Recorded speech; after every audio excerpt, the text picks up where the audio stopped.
You might say something like this. I know I asked you to take a break from our friendship, and I've been thinking about you. I love you and I miss you.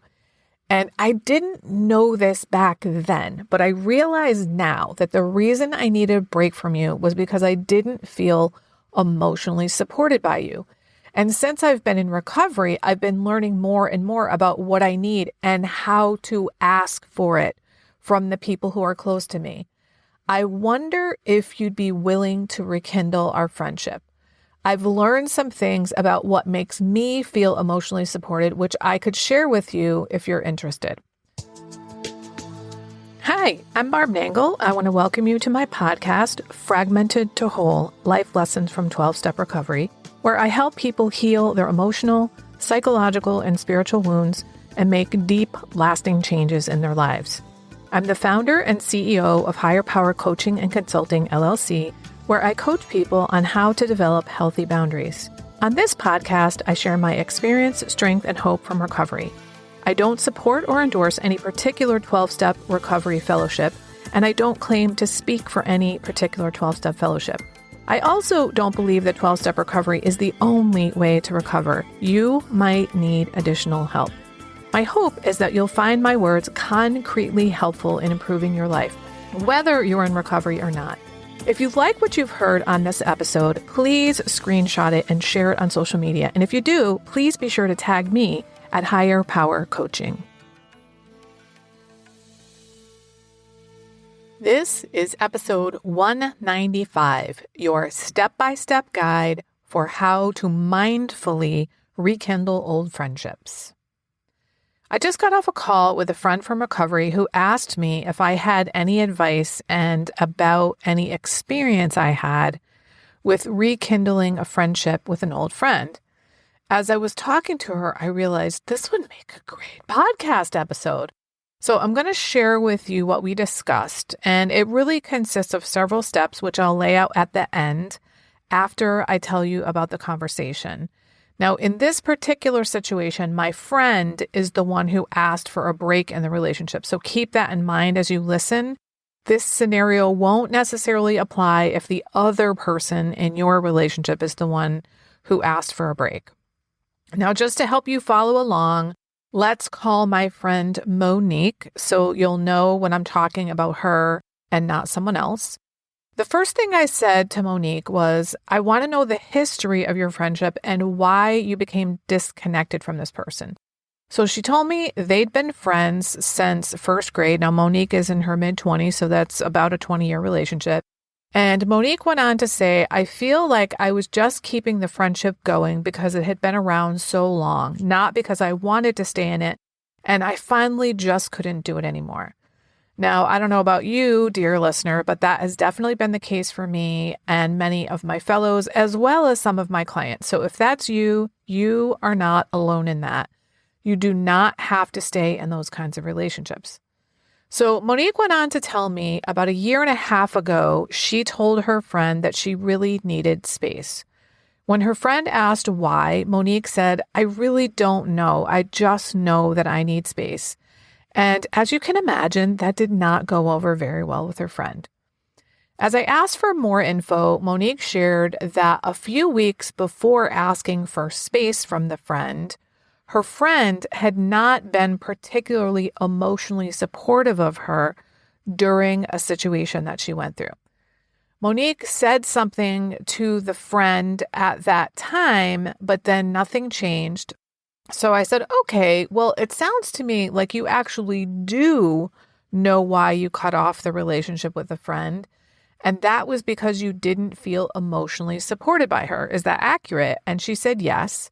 And then I asked her, well, did you make a specific request of the friend to let her know what you need to feel emotionally supportive? And she said, no, I didn't. And then I asked Monique, well, why is it that you want to reconnect with this friend? And why now, of all times? And she said she has a certain amount of guilt for not having filled in her friend about what was going on. Monique also mentioned that she's grown a lot in the last 1.5 years of recovery and that she feels like it would be the right thing to do to reach out to this friend and consider the possibility of rekindling their friendship. And I said, okay, if you're going to reconnect with her, then I think you'll need to be very clear on what it would look like for you to feel emotionally supported by her, which means you need to get clear on that. And Monique said, I don't really know what I would need to feel emotionally supported by her. So I suggested she do some journaling to figure that out. For example, think about the relationships in which you do feel emotionally supported. What is it that those people do that makes you feel supported? Do some journaling about that. And then once you have a few things on your list, you'll almost have like a recipe for this is what it looks like when I feel emotionally supported. So Monique is going to do some journaling about that. And I suggested that she not reach out to this friend until she can be really clear with her about what it would look like to be emotionally supportive. And I also said to ask your friend first, is she willing to rekindle the friendship? If she is, then you also want to ask if she's willing to be supportive of you, because she could be willing and then not able to do what you ask. So asking for her willingness is better than saying, will you be supportive of me? Now, I told Monique, if you get to the point where you're going to share things that would make you feel emotionally supported, I would start with more global things. Then if she asks for specific examples, you could give them. For example, you might say, I would need to feel like I matter. That would make me feel emotionally supported. And if her friend says, well, what would make you feel like you matter, that your feelings matter? And then you could say something like, well, when I'm with friends who make me feel like I matter, they do things like ask me about my feelings. And then when I tell them what my feelings are, they say things like, yeah, I get that, or yeah, I felt that way too. So just validating my feelings. And I also cautioned her, be prepared for her to say, I'm not willing or interested in rekindling the friendship. Or maybe she is willing to rekindle the friendship, but then once she hears what you want, she might not be willing or able to do what you need. So if either of those things happen, bless her and let her go, because the terms of your friendship have changed. And they've changed because you have changed. And not everybody is going to be willing to accept the new terms of your friendships. The other thing I encouraged you to do was keep the focus on herself. And one of the ways to do that is by saying things like, I wasn't clear at the time. I wasn't able to ask for what I needed. I've since gotten clarity and I now know what I need. When she keeps the focus on herself, she's focusing on what she can control. She's not blaming her friend for being unsupportive. She's telling her friend, I couldn't ask for what I needed, so how could you know how to be supportive of me? Now, given that they were friends since they were 6, think about the kind of social skills you have when you're 6. They're not going to support a healthy adult relationship. Now, in a moment, I'll share some of the words that I shared with Monique that she might use. You could tweak them for your own purposes. And then after that, I'm going to share the actual steps that I've laid out here. So you might say something like this. I know I asked you to take a break from our friendship, and I've been thinking about you. I love you and I miss you. And I didn't know this back then, but I realize now that the reason I needed a break from you was because I didn't feel emotionally supported by you. And since I've been in recovery, I've been learning more and more about what I need and how to ask for it from the people who are close to me. I wonder if you'd be willing to rekindle our friendship. I've learned some things about what makes me feel emotionally supported, which I could share with you if you're interested. All right, so here are the basic steps that I've laid out that I recommend if you're planning to rekindle a friendship. The first thing is keep the focus on yourself, not the other person. This keeps the focus on what you can control, not on what you can't. And it's empowering to do that because it keeps you out of victim mentality and keeps you from blaming others for things that are within your control. Number 2, think about why you disconnected from the other person. What was the cause of the disconnection from your perspective? 3, also think about why do you want to rekindle the relationship? What's your motivation? 4, why now of all times? 5, ask yourself, did I clearly communicate my issues with the person at the time? 6, ask yourself if you requested that they take specific actions at the time. 7, get clarity on what you'd need from the other person in order to stay in the relationship with them. In Monique's case, she needed to feel emotionally supportive. And this is kind of like 7A, ways to get clarity include thinking about relationships in which you feel like your needs are met, and then noting what are the specific things people do, what are the specific actions those people take that make you feel supported, and then identify any patterns. So really common things are things like you feel validated, you feel like you matter. All right, so that's the list.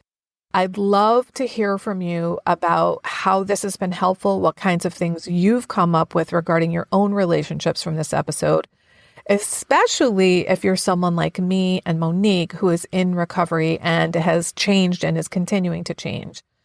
And I'd also love to hear what kinds of things you've decided to say when you're trying to rekindle your old friendships or renegotiate the terms of existing friendships.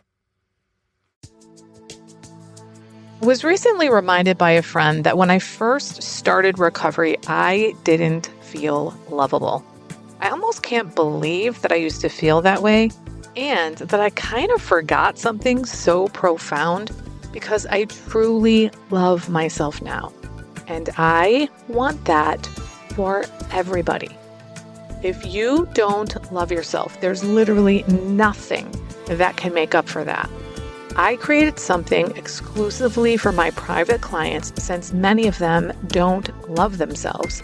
And I've now opened up my private vault to share it with up to 10 people individually. It's called the Self-Love Sprint. You'll grow to love yourself and truly feel worthy, so you can stop saying yes when you really want to say no, stop neglecting yourself and putting everyone else first, stop saying all kinds of nasty shit to yourself. That is not what people who love themselves and feel deserving do. You'll stop being afraid that others will think that you're selfish for taking time to care for yourself. This is also for you if you don't really know who you are because you've always been such a fucking chameleon. Go to higherpowercc.com/love sprint. Remember, I'm only offering 10 of these, so don't wait.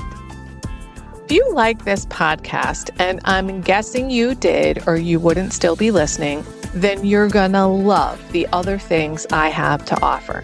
If you'd love pre-released podcast scripts and episodes before anyone else gets them, or if you'd love access to content from my private vault that I developed exclusively for my private clients, which is like having a work session with me without me actually being there, go to patreon.com/higherpowercoaching.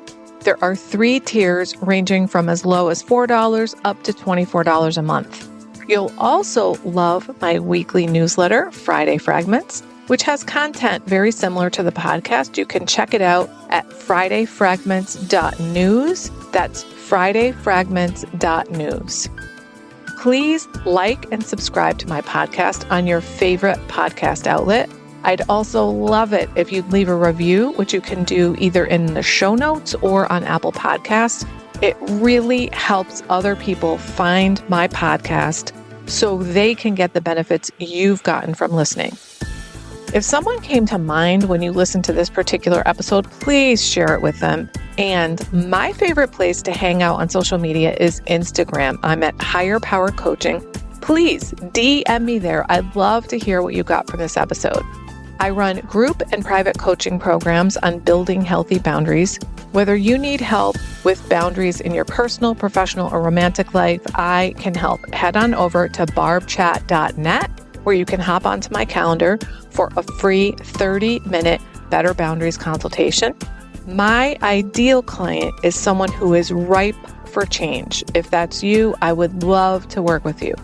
My goal with all my work is to help you make lasting changes in your life, like I've made deep, lasting changes in my life. Remember, it's never too late to recover. No one is beyond hope, and healing is possible. Thanks for listening.